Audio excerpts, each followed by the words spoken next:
dari apa yang disampaikan. Dua, nama pemateri.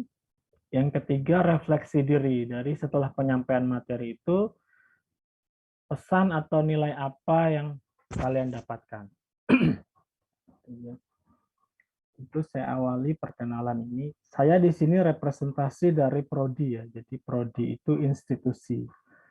Jadi ada rektor, orangnya, rektorat itu di atas, pemimpin universitas. Jadi di universitas itu ada 14 fakultas, salah satunya ilmu budaya.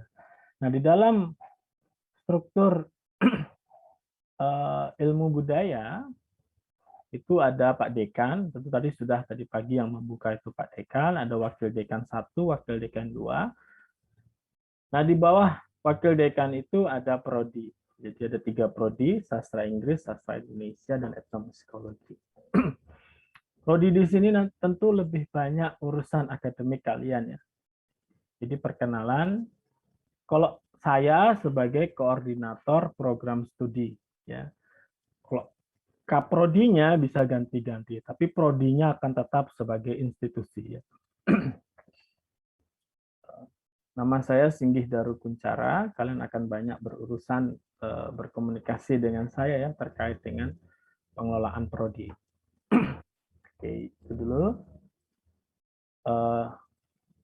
Pertama saya harus ucapkan selamat datang dulu, welcome freshman. Freshman itu mahasiswa baru ya. Selamat datang.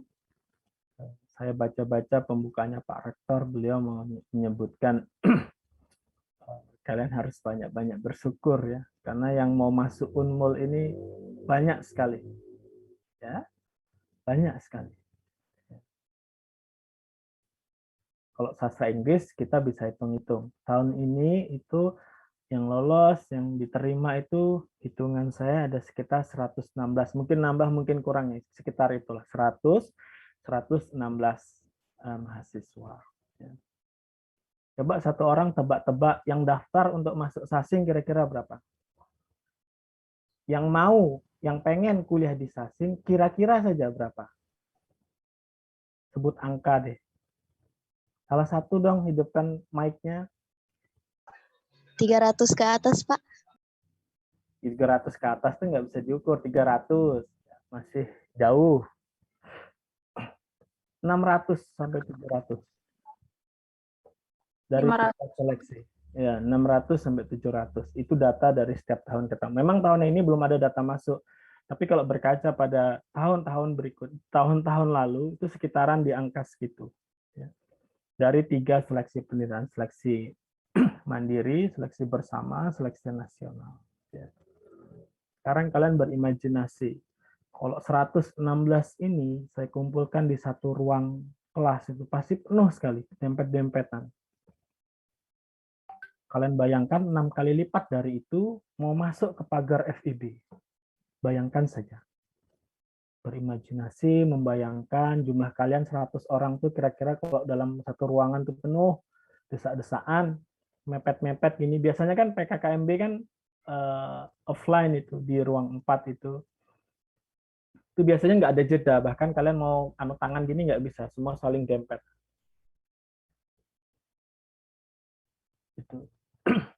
Itu untuk imajinasi betapa kita harus penuh rasa syukur ya, diberi kesempatan untuk kuliah. Ya. Ada yang terkendala biaya, ada yang terkendala akademik. Kalian tuh sangat beruntung bisa diberi kesempatan untuk bisa berkuliah. Gitu. Atau kalau mau ngukur itu lagi, kan kalian juga punya teman SMA, teman dekat.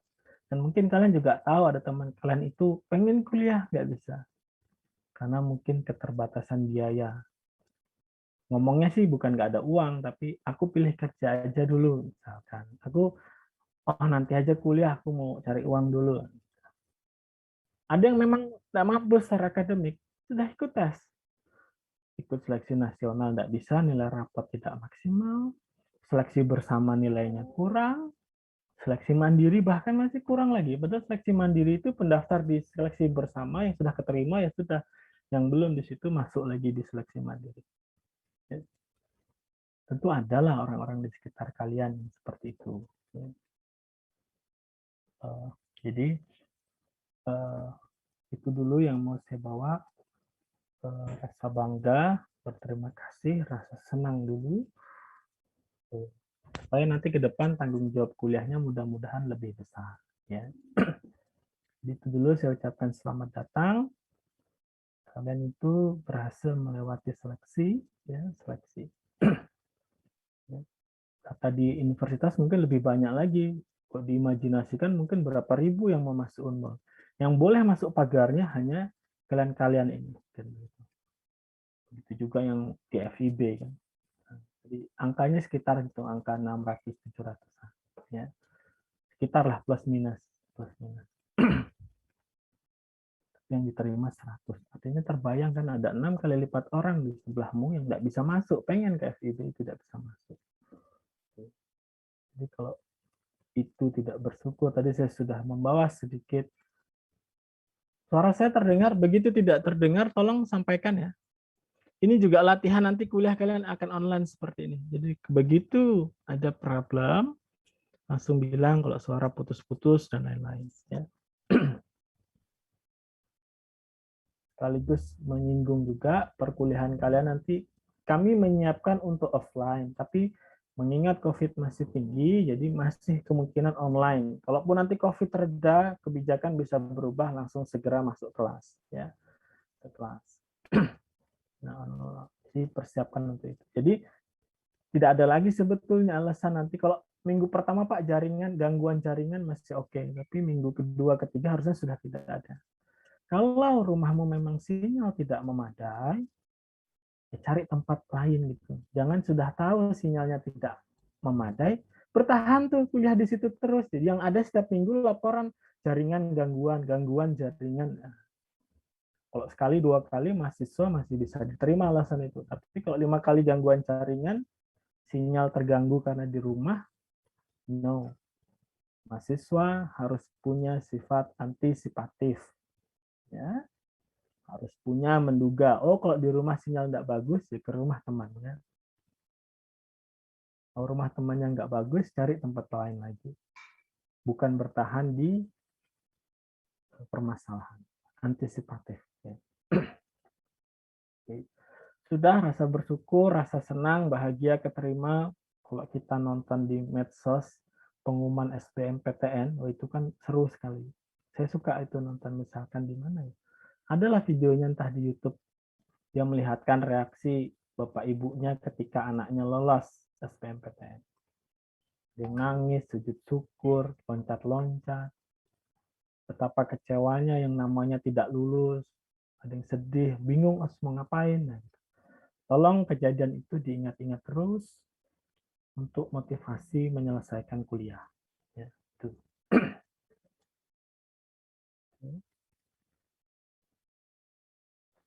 Senang-senangnya cukup. Ini saya kutipkan dari Albert Camus, seorang sastrawan, teoris juga. Teori dia tentang superior inferior. Dia ini pemenang Nobel Sastra tahun 57. Jadi Nobel Sastra itu puncak tertinggi. Kalau penghargaan itu nggak ada lagi deh yang lebih tinggi dari itu. Ya. Saya bacakan. Ini adalah pidato setelah pidato kemenangan, bukan kemenangan ya, setelah dia mendapatkan Nobel. Ini kutipannya aja, bisa googling banyak sekali pidatonya, lebih tentu lebih dari ini.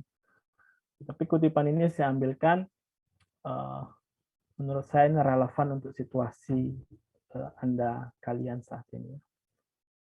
And with what feelings could he accept this honor at a time when other writers in Europe, among them the very greatest, are condemned to silence? And even at a time when the country of his birth is going through unending misery. Kalau diterjemahkan secara cepat, itu dengan perasaan apa saya harus menerima penghargaan ini? Dia sedang menerima penghargaan novel ya, tertinggi.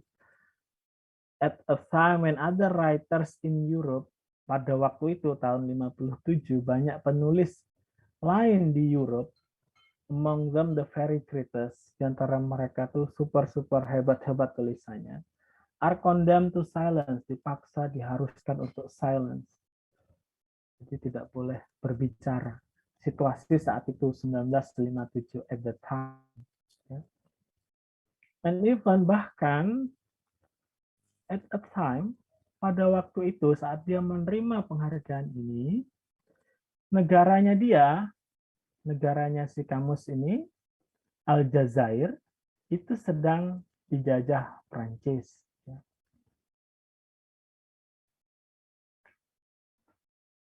Jadi saya ulangi, ini adalah pidato saat seseorang mendapatkan high rank honor gitu. Tidak ada yang lebih tinggi penghargaan selain Nobel untuk saat ini, sampai saat ini, sorry. Jadi kalau Nobel sastra, nggak ada lagi tuh penghargaan yang lebih rankingnya lebih tinggi dari Nobel sastra untuk bidang sastra. Ada Nobel perdamaian, ada Nobel yang lain. Untuk sastra paling tinggi. Artinya kalau mau penghargaan, sastrawan dapat penghargaan tidak bisa lebih tinggi untuk saat ini selain Nobel sastra secara institusi. Terbayang tentu dia harusnya meluapkan dengan kebahagiaan, kesenangan, kembali ke kalian yang sedang senang tadi ya, sedang senang keterima kuliah. Nah, si Kamus ini menjelaskan situasi saat itu, bagaimana dia bisa menerima perasaan ini, dia harus seperti apa begitu. Saat penulis lainnya, dia kan juga writer, dia tahu rasanya ada yang dipaksa untuk berhenti dan saudaranya sedang dijajah. Maksud saya apa menampilkan kutipan ini? Ya, mahasiswa itu sedang bahagia. Saya bilang tadi nonton video di TikTok, di YouTube, ada video pengumuman SBMPTN, SNMPTN, begitu keterima di jurusan yang dia suka, bahagianya luar biasa. Tapi mahasiswa ini juga harus tahu, setelah ini itu sebetulnya ada hal-hal lebih besar lagi yang harus kalian lakukan. Ya kuliah itu tadi, menyelesaikan tadi. Ya.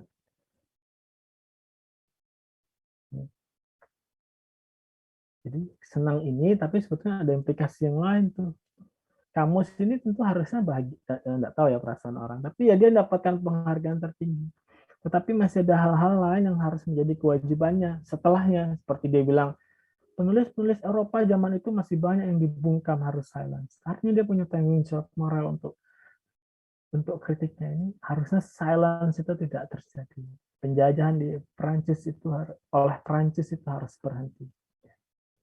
Nah, untuk itulah saya masuk ke materi hari ini. Ini masuk ke hal-hal rutin tanggung jawab yang harus kalian lakukan. Ya. Dan saya nanti mau buka sesi tanya jawab ya. Nanti siapkan juga pertanyaan apa yang kalian bingungkan terhadap kuliah gitu ya kira-kira. Tadi pagi sudah mungkin WD2 menjelaskan tentang UKT. Jadi itu hal yang rutin. Saya hanya mau menerangkan hal-hal rutin ini supaya tidak terlupa. Kemarin kalian kan sudah isi KRS ya, sudah atau belum? Sudah, Pak. Sudah. Pak. Nah, itu hal sesuatu yang akan kalian lakukan setiap semester sampai lulus. Kalian akan rutin membayar uang ke bank, dapat kode untuk registrasi di SIA. Kalian akan rutin setiap semester untuk mengambil mata kuliah yang akan kalian tempuh untuk semester berjalan. Kalian harus menghubungi penasihat akademikmu untuk persetujuan KRS. Untuk semester 1 kemarin kan masih dibantu BEM ya.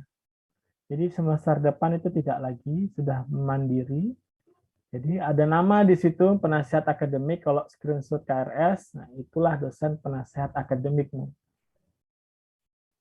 Nanti untuk menentukan mata kuliah di situ. Nanti kalau ada bingung mengambil apa, mengurangi apa, dan seterusnya. Jadi registrasi di SIA, membuat kartu rencana studi. Kartu rencana studi itu ya mata kuliah yang mau diambil kira-kira begitu. Jadi nanti sudah sistemnya tidak sama dengan SMA. Kalau semester 1-2 mungkin masih paket ya, 22 SKS, 23 SKS gitu. Tapi nanti kalau semester 3 ada yang ngulang dan lain-lain, itu sudah bisa beda mata kuliahnya. Berbeda jauh dengan saat SMA yang semua mata pelajaran kelas 1, kelas 3 temannya ngambil ya sama-sama. Nanti mulai semester 3 tuh ada tuh temannya tidak ngambil mata kuliah misalkan Introduction to Translation Studies karena SKS-nya kurang. Karena dia harus mengulang mata kuliah di semester 1 dan lain-lain. Nah, jadi mata kuliah nanti hitungannya satuan kredit semester SKS ya, SKS. Menghubungi dosen penasihat akademik. Kalau dalam kondisi sebelum pandemi atau nanti setelah pandemi, KRS itu di-print, dicetak, menemui secara tatap muka ke dosen penasihat akademik. Disitulah kita akan ngobrol tentang permasalahan kuliah dan lain-lain. Nanti tanda tangan, kalau sudah baru di-store ke bagian akademik. Cuman karena ini masa pandemi, semua dilakukan secara daring, jadi cukup dengan tanda tangannya dilewati saja, bisa menghubungi dosennya via WhatsApp sekalian berkenalan. Ya. Dosen penasihat akademikmu inilah yang akan menjadi tempatmu melaporkan hal-hal yang berkaitan dengan kuliah. Kendala kuliah, tidak ada kendala juga ngobrol lah sama dosen penasihatmu itu. Suatu hari kamu ada bingung ini tentang kuliah apapun, dosen penasihat akademik itulah orang yang akan menjadi penasihatmu, akan menjadi dosen yang tempatmu untuk berkeluh kesah ya terkait kendala perkuliahan.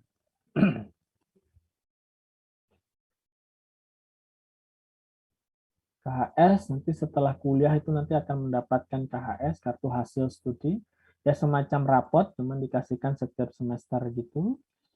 Ya sama seperti rapot, ini artinya adalah nilai atau kemajuan belajarmu. Ya. Hanya mungkin yang berbeda dengan masa SMA, pakai skala 0 sampai 100. Kalau kuliah ini skalanya dari 0, 1, 2, 3, 4. Nilai tertinggi itu 4. Yang 4 itu sama kayak 100 lah waktu SMA, beda skala saja. 4 itu kalau direpresentasikan nanti dengan huruf A, B, C, D. Yang dapat nilai E atau tidak lulus, dia harus mengulang mata kuliah itu sampai dia lulus. Jadi mata kuliah itu akan sama ditawarkan ganjil dengan ganjil, genap dengan genap. Kalian saat ini sedang kuliah semester 1, artinya ganjil. Tahun depan, kalian semester 3, tahun depan ya, bukan semester depan. Kalau ada mata kuliah saat ini yang tidak lulus, artinya dapat nilai E di bawah 50. Artinya kalian harus mengambil lagi di semester ganjil. Saat kalian semester 3, kalian ambil lagi mata kuliah semester 1 yang tidak lulus saja. Nanti kuliah semester 3 dia nggak lulus. Saat semester 5, kalian harus ambil lagi mata kuliah di semester 3. Harus mengulang lagi.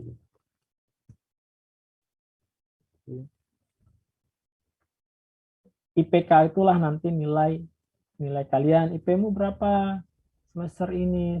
3,0, 2,5. Jadi begitu. Jadi IPK itu paling tinggi 4.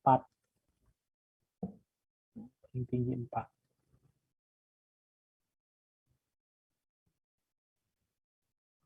Berapa SKS yang harus diselesaikan untuk dapat ijazah S1? 144 minimal. Semester ini kan kalian ada ngambil 22 ya rasanya. Nah, itu berarti kalian sudah nyicil 22.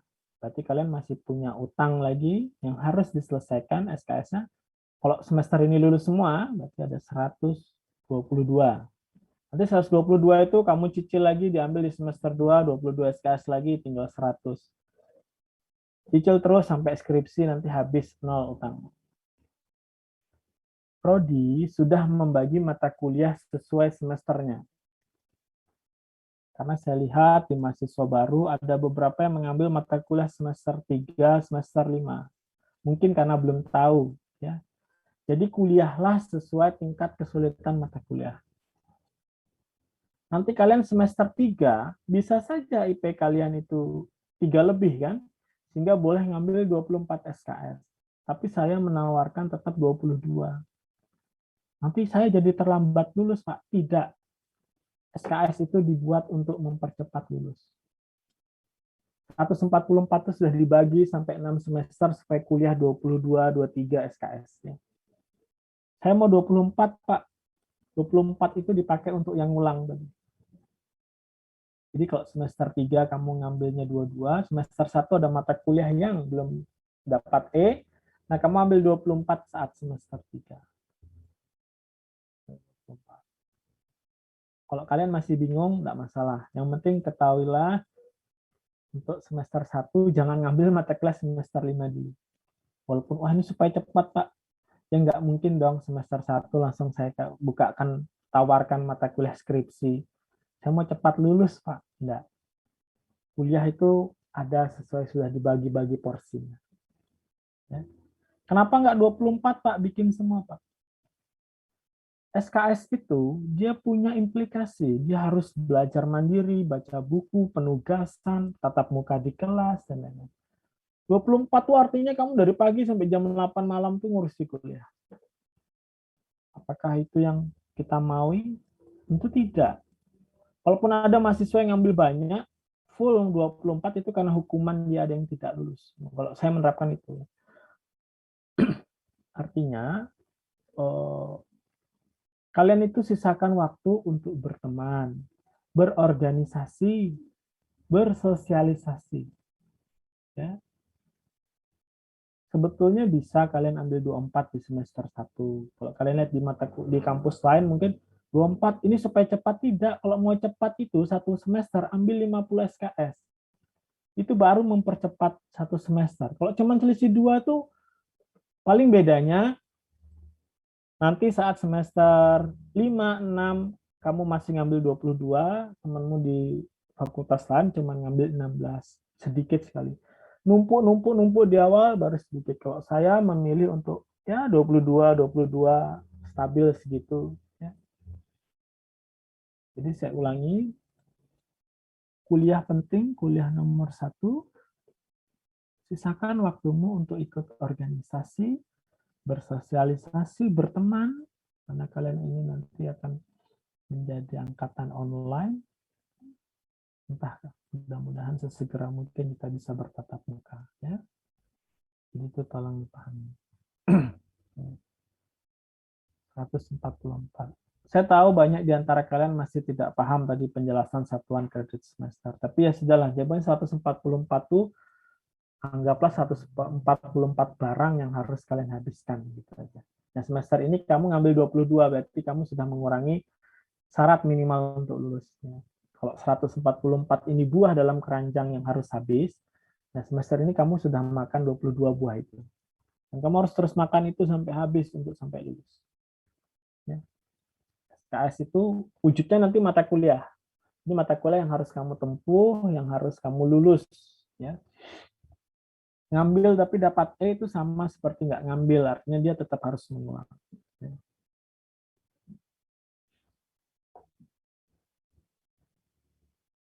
Nilai E itu hanya keluar biasanya loh ya, sepemahaman saya itu satu kalau tidak memenuhi course requirement, persyaratan kelas. Misalkan ada aturan TBU, perkuliahan harus diikuti berapa persen, 75%.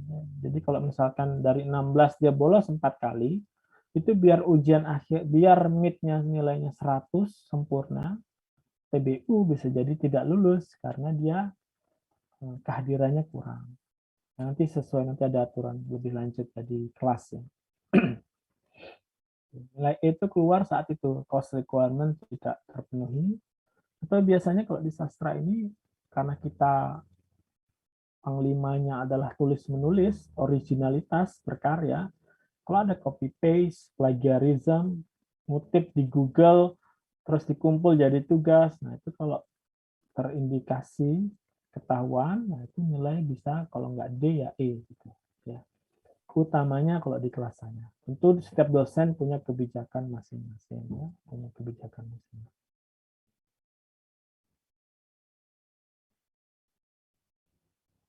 Ini saya ambilkan saja, saya nggak izin juga dengan nama mahasiswanya. Ini pasti bimbingan saya. Yang terakhir kirim screenshot saya pakai aja. Ini wujud KRS buat yang belum tahu, karena beberapa misalkan diminta screenshot KRS yang di screenshot yang lain. Jadi ini kartu rencana studi. Nah ini yang saya bilang tadi, kamu sekarang ngambil 22, masih semester 1. Semester depan mungkin 22 atau 23 lagi, dan itu harus terus diambil sampai 144 mau habis. Contohnya siapa? Nurkansa mana? Saya pakai buat contoh ya, Nurkansa. Ada nggak mahasiswanya hadir, guys?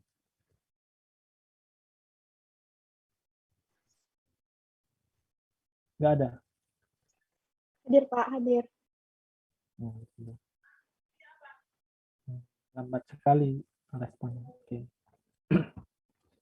Oke, lanjut. Saya ingin menerangkan mata kuliah di sini. Nah, suatu hari kamu kuliah ini, misalkan saja, mudahan tidak terjadi. Tata bahasa dasar tidak lulus, misalkan ya, dapat E. Ya sudah, nanti P kamu kan rendah kuliahnya. Nah, semester 3 kamu harus mengambil lagi tata bahasa dasar, ikut kelas adik kelasmu mahasiswa baru insya Allah tahun 2022. Gitu ya. Jadi kalau kamu tidak lulus, misalkan lagi ada mahasiswa lain, pengantar linguistik umum tidak lulus. Saat dia kuliah semester 3, dia harus ngambil berbarengan dengan adik kelasnya mahasiswa semester 1. Ini juga di saat kamu sedang kuliah ini, kemampuan membaca bahasa Inggris terpadu. Ternyata ada kakak kelas masuk. Siapa tahu ada kakak tingkatmu, kakak kelasnya. Berarti dia dulu pernah ikut ini atau dia belum ngambil mata kuliah itu. Semester depan saya akan tawarkan 22 sampai 23 SKS, tapi kalau IP-mu tidak sampai 3, kamu nggak boleh ngambil 24. Cuman karena kamu mahasiswa baru, boleh ambil 24. Tapi nanti, misalkan setelah ini IP-mu 2,5, itu kamu nggak boleh ngambil seluruh mata kuliah, karena ngambil 24, ngambil 22 aja dia nilainya rendah. Jangan sampai dia ngambil lagi sebanyak itu. Mungkin mahasiswa ini secara akademik harus dikurangi beban SKS-nya. Jadi kalau IP-mu tidak sampai 3, kamu tidak boleh ngambil mata kuliah secara penuh.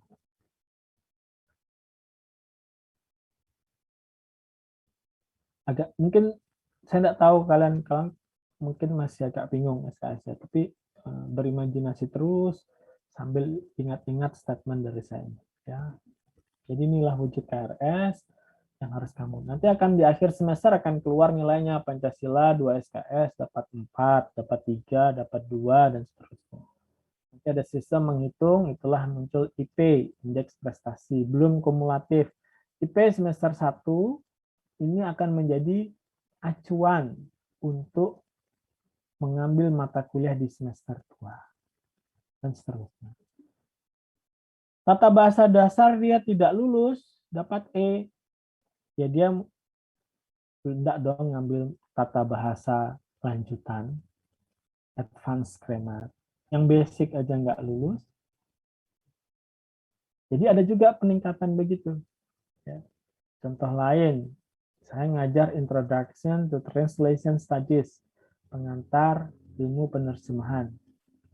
Setelah itu ada mata kuliah penerjemahan Inggris Indonesia. Nah, kalau dia pengantarnya aja nggak lulus, ya maksud dia mau ngambil lanjutannya, nanti dia keberatan, kerepotan.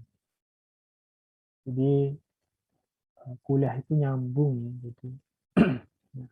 Jadi kayak agama gini kan tidak ada lanjutannya, seandainya tidak lulus, mau diambil nanti semester 3 bisa. Tapi kalau tata bahasa dasar grammar ini nggak lulus, kamu nggak bisa ngambil selanjutnya nanti. Oke.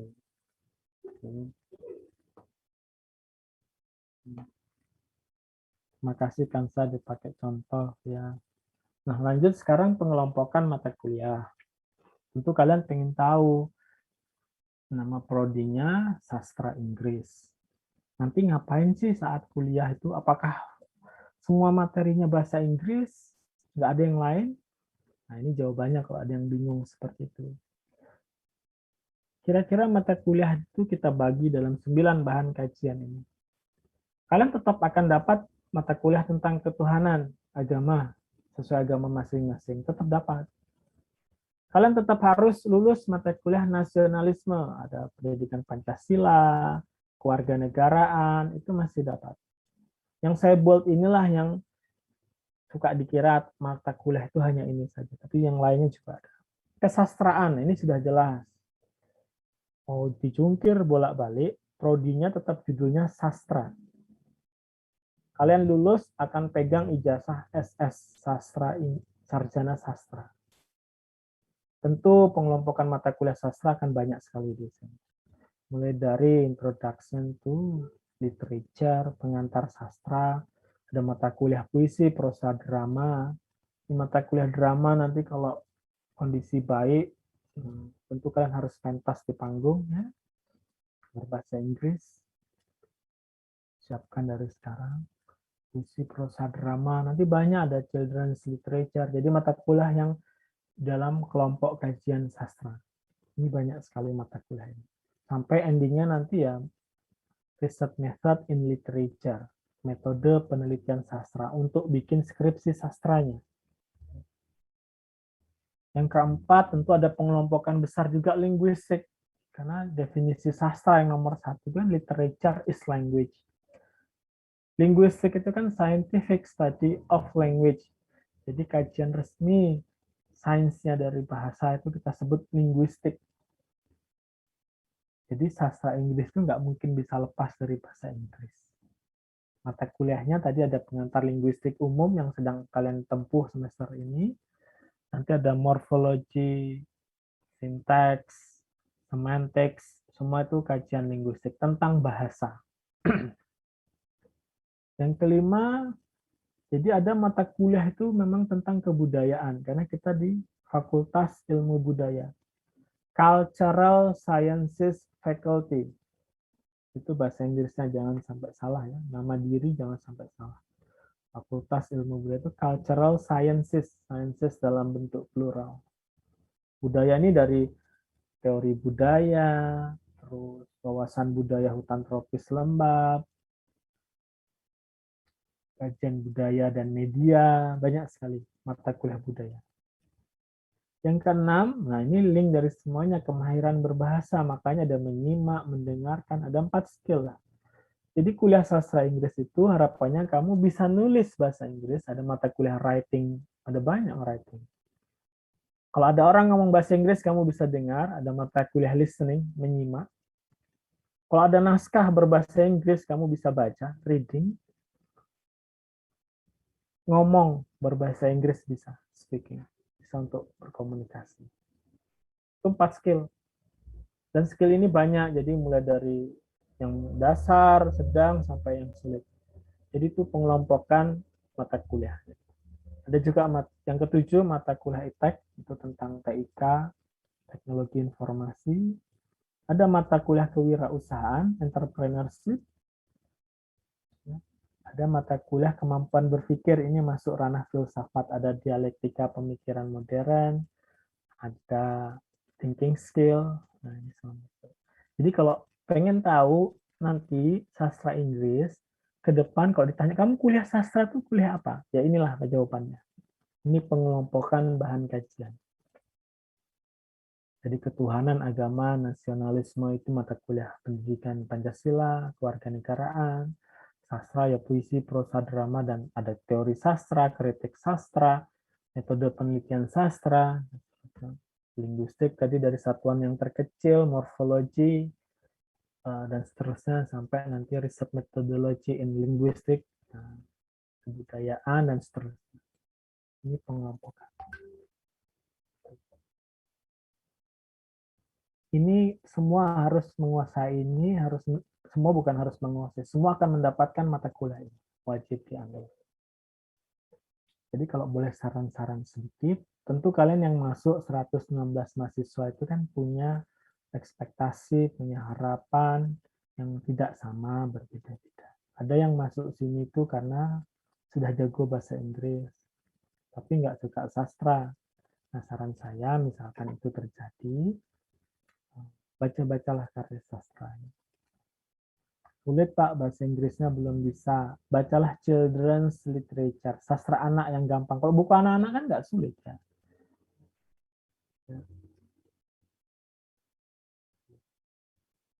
Karena kalau kalian tidak suka sastra, saya mau belajar bahasa Inggris tapi nggak mau belajar puisi, misalnya. Puisi sulit, Pak. Kalian, saya khawatir kalian akan repot sekali kuliah sastra Inggris ya. Jadi bagusnya dari awal. Tapi tidak harus menguasai, karena paradigma pemikiran Prodi itu begini. Mahasiswa sastra Inggris yang lolos masuk ke Sasing itu karena dia nggak ngerti bahasa Inggris. Kalau sudah jago bahasa Inggris, mahir bahasa Inggris, ya kuliah yang lain, jangan kuliah sastra Inggris. Justru karena kamu nggak bisa bahasa Inggris, kamu kuliah sastra Inggris. Jadi buat yang merasa tidak punya dasar, tidak bisa, nggak usah khawatir. Justru itulah yang harus kuliah di sini. Sama halnya dengan sastra. Ya, sastra. Saya nggak ngerti sastra, Pak. Ya kuliahlah sastra, kan gitu. Saya ini nggak ngerti sama sekali, Pak. Novel nggak suka. Ya, belajar. Ini berlaku untuk ilmu lain. Suatu hari ada orang sudah jago jadi dokter, sudah buka praktek, sudah dokter. Perlukah dia kuliah kedokteran S1? Nggak perlu. Udah jago dokter kok.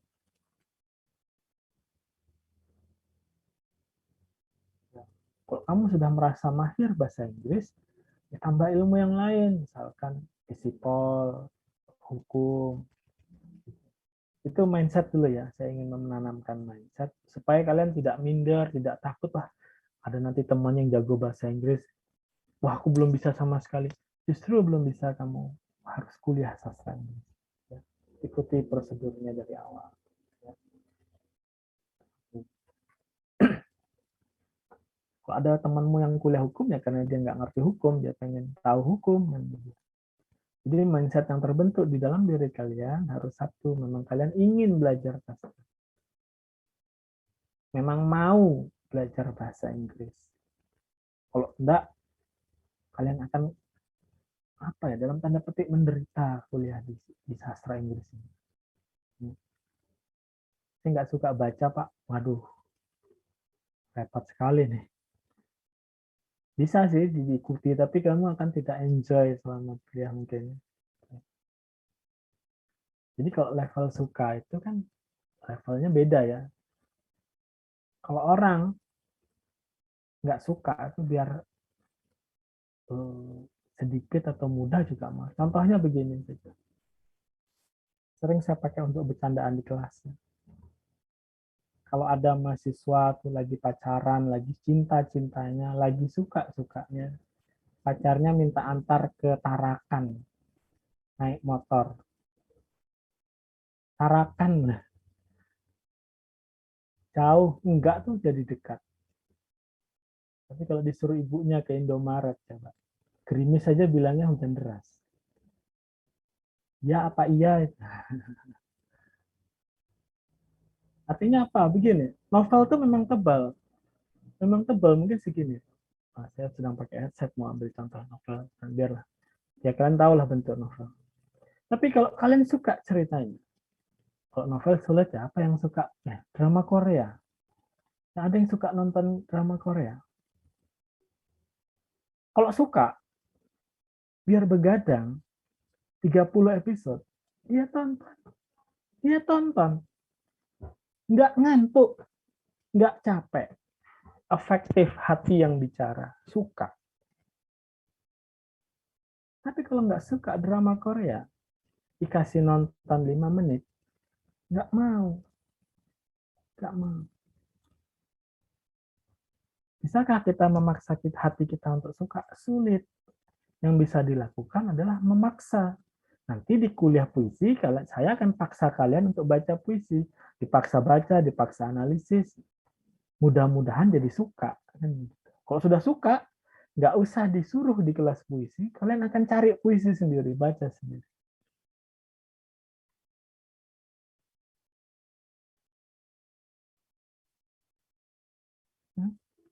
Saya ulangi, segala sesuatu kalau kita lakukan dengan senang, suka, itu enteng, ringan, mudah, gampang. Ya, seperti saya baca novel, ya. Saya novel tuh tebal yang mana ya? Tebal-tebal lah. Kalau saya suka ceritanya, biar 200-300 lembar, saya baca sampai ujung akhirnya. Tapi saya juga banyak novel yang saya tidak, maksudnya nggak cocok dengan selera saya. Ya. Saya sudah beli, saya baca baru 5 halaman, nggak menarik ya nggak saya lanjutkan. Saya hanya mau baca yang saya mau baca kan, yang saya suka.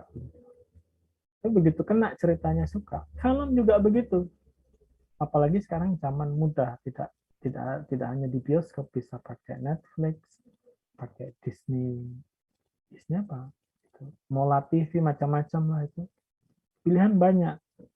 Kalau 5 menit kita buka film yang nggak cocok, matikan, cari judul lain. Sampai ketemu yang suka. Kalau ketemu yang suka, jangankan 2 jam nonton. Berseri-seri juga diselesaikan. Ya. Analoginya sama tadi ya, agak jokes sedikit. Nggak mungkin juga disuruh antar pacarnya, hujan-hujan berangkat. Hujan deras. Ya. Dingin nggak itu? Enggak dingin jadinya. Pacarnya lagi suka-sukanya minta antar siang panas. Nggak panas kok. Hangat mataharinya jadi hangat. Ya. Tapi kalau hatimu lagi nggak srek, suruh ibunya belanja ke warung, nggak usah hujan deras. Saya bilang tadi, gerimis saja kamu bilang, wah nanti sakit. Panas dikit, disuruh ibunya, takut kanker kulit. Nah, macam-macam alasan. Ya.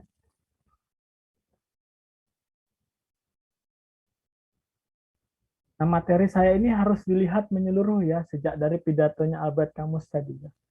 Senang, bahagia, keterima, iya. Tapi kalian punya tuntutan tanggung jawab setelahnya.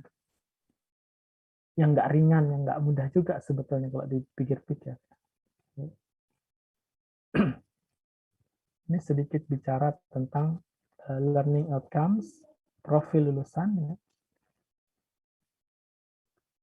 Saya tetap memperlakukan program studi sebagai ladang ilmu. Saya kurang sepakat dengan kampus untuk menyediakan langsung lapangan kerja secara teknis tidak. Kami tetap ladang ilmu, memberikan ilmu ke kalian, urusan lulus kerja nanti, insya Allah lah ya. Kalau dengan ilmu dan iman, aman. Ilmu dan iman, aman. Ini hanya gambaran saja. Terlebih, kalau menurut saya, kemampuan bahasa Inggris itu sangat diperlukan. Ya, masih banyak sekali apa namanya kemampuan bahasa Inggris itu. Suatu hari kalian kerja di kantor apapun, kantornya itu taruhlah tidak ada hubungannya dengan bahasa Inggris. Ya.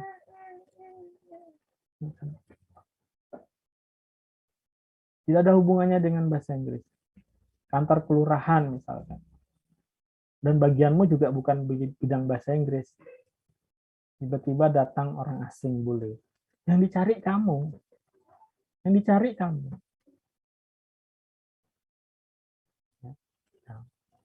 Jadi English ini menurut saya untuk saat ini kalau melihat tulisannya masih sangat diperlukan. Kalau bidangnya ya sastra, kreatif, jurnalistik, bisnis, ilmiah lainnya. Yang kaitannya dengan tulis menulis. Bisa aja kalian nanti bidang sastra memang menjadi penulis sastra bisa. Penulis kreatif, copywriter dan seterusnya di bidang jurnalistik. Pokoknya tulis menulis berkaitan dengan bahasa, ejaan, gramatika, tulis menulis, kalian akan menjadi yang diperlukan. Di bank misalkan, datang nasabah bule. Biar bukan bagianmu, kamu yang dipanggil, dicari mana yang sasing, mana yang sasing. Itu untuk lulusannya. Artinya saya mau bilang kalau lulusan sesuai bidang ilmu ya ini. Itu bisa juga kan kalian nanti jadi entrepreneurship. Entrepreneur. Ya. Profilnya ya bisa menjadi penulis karya sastra, peneliti karya sastra, penerjemah. Nanti mata kuliah penerjemah itu ada 3, banyak sekali, lumayan untuk menjadi penerjemah Inggris Indonesia, jadi editor, reviewer, dan seterusnya.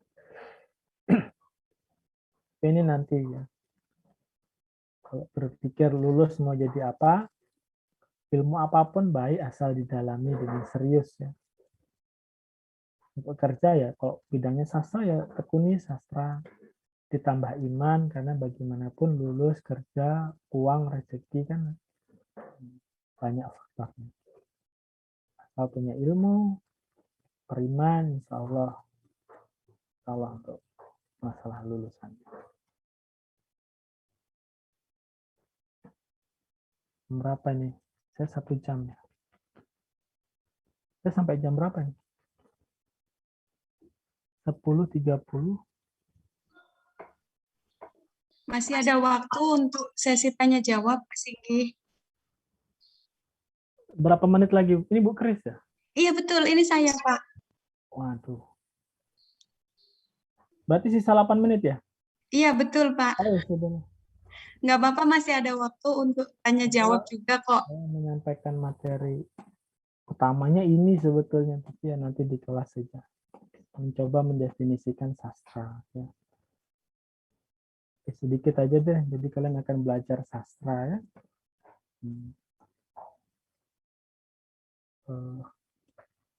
Itu akan pertanyaan nanti, One Piece yang komik itu masuk sastra nggak?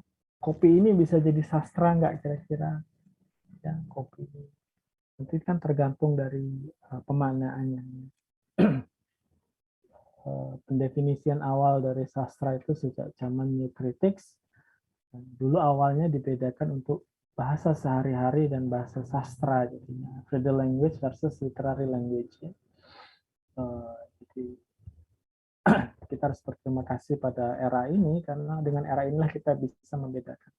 Tanpa hadirnya era ini, dulu pidato Presiden Amerika itu kan agak terlambat dalam sastranya, karena baru abad ke-18-17. Nah, itu dia memasukkan pidato-pidato presiden itu as a literary work ya. Berkembang terus sehingga membedakan. Ini saya tampilkan definisi yang tidak umum atau jauh dari tradisional school sebutannya ya. Jadi ini satu aja untuk menambah wawasan sastra. A work becomes literature when it is no longer specifically relevant to the immediate context of its origin. Jadi sastra itu disebut saat dia sudah nggak relevan lagi dengan konteks saat ini dengan aslinya. Definisi inilah yang bisa memasukkan kopi tadi bisa jadi sastra. Selama dia tidak diminum sebagai kopi, tidak dimaknai sebagai sesuai konteks originnya. Kan kopi itu minuman, diminum. Itu bisa membangkitkan ingatan masa lalu, bisa menghadirkan imagery person seseorang. Definisi sastra bisa jadi meluas. Jadi kopi ini bisa jadi sastra bagi orang tertentu dengan konteks tertentu. Ya. Tapi tetap perlu pemahaman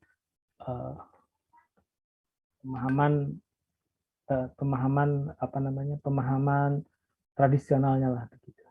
Harus tahu sastra itu bahasa, dia tetap fiksional, tapi dia tetap true, sangat beda jauh dengan hoax ya. Sastra itu membuka kebenaran ya, tidak pernah menutupi kebenaran. Kebenaran yang ada dalam sastra itu karena dia communicating ideas about life ya. Fiksi itu juga tidak semata-mata manusia bisa terbang, tapi itu bagian dari imajinasi ya. Imajinasi itu juga bagian dari simulasi untuk sebelum bertindak, sebelum terjadi ya. Literature is aesthetic, intertextual, dan seterusnya ya.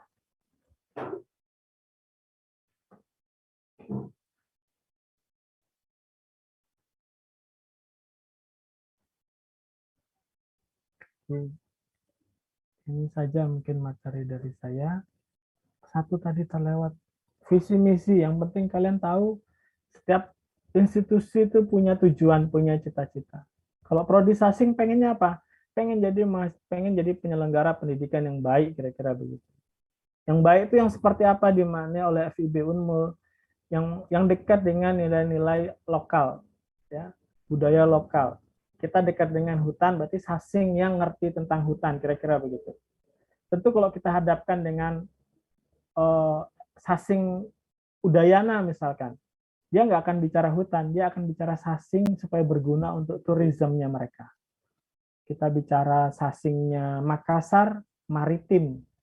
Sasing di Unhas akan bicara bahasa Inggris kaitannya dengan maritim. Jadi semua punya area of excellence, tujuan beda-beda. Kalau prodi Sasing itu pengennya seinggris-inggrisnya kamu, kakimu tetap berpijak di bumi Kalimantan. Ya, setinggi-tingginya Inggrisnya, seinternasionalnya, jangan sampai kakinya lepas dari bumi Kalimantan. Kira-kira begitu. Oke. Ini gimana nih Bu Kris? Ada yang mau tanya enggak? Atau Mungkin 2-3 pertanyaan cukup, Pak Singgi. oke, silahkan kalau ada. Bagi yang ingin bertanya, kalau misalnya memang audionya jelek, bisa disampaikan melalui kolom chat atau bisa menggunakan fitur raise hand. Kemudian, oh ya, ini ada satu pertanyaan Bapak. Saya ingin bertanya Pak, untuk penyusunan skripsi, apakah menggunakan bahasa Inggris? Ya, langsung jawabannya enggak bersayap, pakai bahasa Inggris dan tebal. Ya, ya. Kalau ada pertanyaan lagi, silakan disampaikan. Cuman nggak usah takut untuk nulis 30-50 lembar, kan nanti nulisnya dari kalimat pertama. Ada mata kuliahnya lah, nggak usah khawatir. Oke, pertanyaan kedua Pak, kelebihan dari sastra Inggris dibandingkan dengan jurusan pendidikan bahasa Inggris. Ini sulit jawabnya karena saya nggak tahu jurusan pendidikan bahasa Inggris seperti apa. Mungkin secara sederhana, mungkin kalau pendidikan dia akan lebih ke teaching begitu ya. Ini juga kalau salah diralat Bu Kris ya, lebih pengajaran dan lain-lain. Kalau sastra ya memang sastra. Sastra ini kan, wah memang harusnya saya masukkan materi sastra adalah, jadi tidak sekedar memberikan kesenangan, baca novel senang, tidak. Tapi tadi kan banyak definisi sastra itu sebetulnya. Bagaimana dia merekam realitas, bagaimana dia menginfluence pembaca as a value, sebagai entitas. Jadi sastra itu bukan lembar-lembar kertasnya, tapi nilai yang ada di dalam situ, value. Pak, ini ada 2 pertanyaan terakhir, saya rangkum saja ya Pak ya. Oke. Ya, yang pertama yaitu perbedaan jurusan. Nanti kalau ada pemilihan sastra dan linguistik itu apa bedanya? Kemudian pertanyaan yang kedua, aksen apa yang dipakai? Itu. Mungkin itu lebih penting dibanding pertanyaan yang lain. Oke, jadi kalau mata kuliahnya ada nanti, mau skripsi sastra atau linguistik, tetapi keilmuannya tetap ada keilmuan minimal yang isinya. Walaupun saya mau linguistik, Pak, tetap dapat mata kuliah puisi, prosa, drama. Ada mata kuliah wajib sastranya yang harus tetap diambil. Begitu juga yang linguistik atau sastra ya. Jadi jawabnya ada. Nanti di semester 5 itu ada pemilihan mata kuliah. Kalau kalian pengen fokus ke sastra, mata kuliah yang harus diambil ini itu. Kalau ke linguistik yang ini yang diambil. Itu ada. Terus tadi aksen. Kalau aksen saya tidak pakai aksen, yang penting mengikuti apa Bu Kris? IPA itu bahasa Inggrisnya apa? International Phonetic Association rasanya Pak. Association. Yang penting mengikut aturan itu. Ya, kalau British mau British water, nah, boleh juga. Atau aksen Amerika yang R-nya lebih banyak, boleh juga. Yang penting tidak melanggar itu tadi ya, International Phonetic, cara pelafalan. Ya. Itu jawabannya ya. Pak, maaf satu lagi karena masih ada waktu. Iya, ini pertanyaan buku pegangan apa nanti yang harus dimiliki oleh mahasiswa? Buku pegangan nanti sesuai dengan dosennya saja yang mengajarkan, biasanya akan menyampaikan handout begitu ya. yang harus dipelajari. Ya. Kalau buku umum yang mau dipelajari ya banyaklah, cari buku grammar begitu yang biasanya. Ya tadi sesuai bahan kajian tadi kan, buku puisi prosa dicari-cari. Ya, ini perpusnya masih tutup karena pandemi. Kalau enggak nanti kalian bisa main-main ke sana. Perpusnya tidak besar, tapi insya Allah bukunya baik-baik untuk mahasiswa sastra.